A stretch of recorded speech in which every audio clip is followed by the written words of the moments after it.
Friends, welcome to SudhaSri kitchen. இப்போ நீங்கள் பார்த்துட்டு இருக்கிறது அட்டகாசமான கோதுமை அல்வாங்க.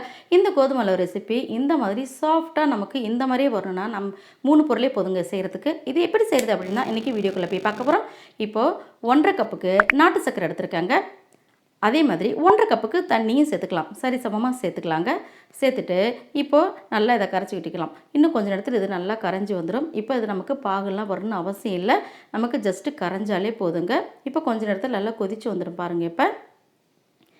இப்போ நல்லா கொதித்து வர ஆரம்பிச்சிருச்சு. இப்போ நம்ம நாட்டு சக்கரை நல்லா கரைஞ்சிருக்கு அப்படின்னு செக் பண்ணிட்டு நம்ம ஸ்டவ் ஆஃப் பண்ணிக்க வேண்டியது தாங்க. இப்போ ஸ்டவ் ஆஃப் பண்ணிக்கலாம். இப்போ இது ஓரமாக இருக்கட்டும். அடுத்தது இப்போ ஸ்டவ்வில் ஒரு வானலி வச்சுருக்கேன். அதில் 1/4 கப்புக்கு நெய் சேர்த்துக்கிறேங்க. அடுத்து ஒரு 1/4 கப்புக்கு குக்கிங் ஆயில் சேர்த்துக்கிறேன். மொத்தம் 1/2 கப்பு. நமக்கு ஃபுல்லாக நெய் சேர்த்தா ஜீரணமாகாது. அதனால் இப்போ 1/2 கப்புக்கு நான் கோதுமை மாவு சேர்த்துக்கிறேன். சேர்த்துட்டு நல்லா இந்த நெய்யிலையும் எண்ணெயிலையும் இந்த கோதுமை மாவு நல்லா இந்த மாதிரி நல்லா வதக்கி எடுத்துக்கணுங்க. இந்த மாதிரி வதக்கி எடுத்துட்டோம்னா நமக்கு இந்த பச்சை வாசனை போக செய்யும்போது இந்த அல்வா வந்து டேஸ்ட்டு அவ்வளோ சூப்பராக இருக்குங்க. நமக்கு ரொம்ப அருமையான 10 நிமிஷத்தில் இந்த அல்வா செஞ்சிடலாங்க. இப்போ நல்லா இதை வதக்கி விட்டுக்கலாம். இப்போ நல்லா ஓரமாக இந்த மாதிரி தொடச்சி விட்டுட்டு நல்லா இந்த மாதிரி கலந்துக்கிட்டே இருக்கணுங்க. ஒரு 5 நிமிஷம் நம்ம இந்த மாதிரி கலந்து விட்டால் போதும். நமக்கு நல்லா வாசனை வரதே தெரியும். இப்போ பார்த்திங்களா கொஞ்சம் நுர பொங்கி வர்ற மாதிரி இருக்குது. நமக்கு ஹீட் ஏற ஏற நல்லா நுர பொங்கி வருது பார்த்திங்களா. இந்த மாதிரி கலர் சேஞ்ச் ஆகணும். ஆன பிறகு நம்ம கரைச்சி வச்சுருக்கிற இந்த நாட்டு சக்கரை தண்ணி இருக்குது பார்த்திங்களா, அதை அப்படியே இந்த வடிகட்டியில் நம்ம வடிகட்டி இதோட அப்படியே ஸ்ட்ரைட்டாக சேர்த்துக்கலாங்க.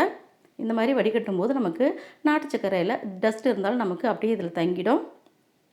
அடுத்தது உடனே ஒரு கரண்டியை வச்சு நல்லா இந்த மாதிரி கைவிடாமல் கலந்துக்கிட்டே இருக்கணும். நம்ம கண்ணில் பார்த்துட்டு இருக்கிற அடுத்தது இந்த செகண்டே பார்த்திங்கன்னா நமக்கு அல்வா எப்படி ரெடி ஆகுதுன்னு தெரியும். ரொம்ப ரொம்ப சூப்பராக அட்டகாசமாக நம்ம இந்த நாட்டு சக்கரை தண்ணி சேர்த்தோடனே இந்த கோதுமை மாவு இந்த நாட்டு சக்கரை தண்ணி எல்லாத்தையும் அப்சர்வ் பண்ணிவிடுங்க. அப்சர்வ் பண்ணிட்டு இந்த மாதிரி நமக்கு அல்வா பதம் கொடுத்துரும். நம்ம சேர்த்த அளவு எல்லாமே கரெக்டான அளவாக இருக்கிறதுனால ரொம்ப அழகாக வந்துருச்சு நமக்கு. இந்த மாதிரி செய்யும்போது ரொம்ப ஈஸியாக இருக்குங்க. ஒரு 10 நிமிஷத்தில் நம்ம வீட்டில் யாராவது கெஸ்ட்டு வந்துட்டால் கூட இந்த அல்வாவை நம்ம செஞ்சு கொடுத்துட்லாங்க. நாட்டு சர்க்கரையில் செஞ்சு தரும்போது ரொம்ப ஹெல்த்தியாகவும் இருக்கும். டேஸ்ட்டும் அவ்வளோ நல்லா இருக்குதுங்க. குழந்தைங்களுமே இந்த அல்வா ரெசிபியை ரொம்ப விரும்பி சாப்பிடுவாங்க. செஞ்சு கொடுத்தா அவ்வளோ டேஸ்ட்டாக இருக்குது.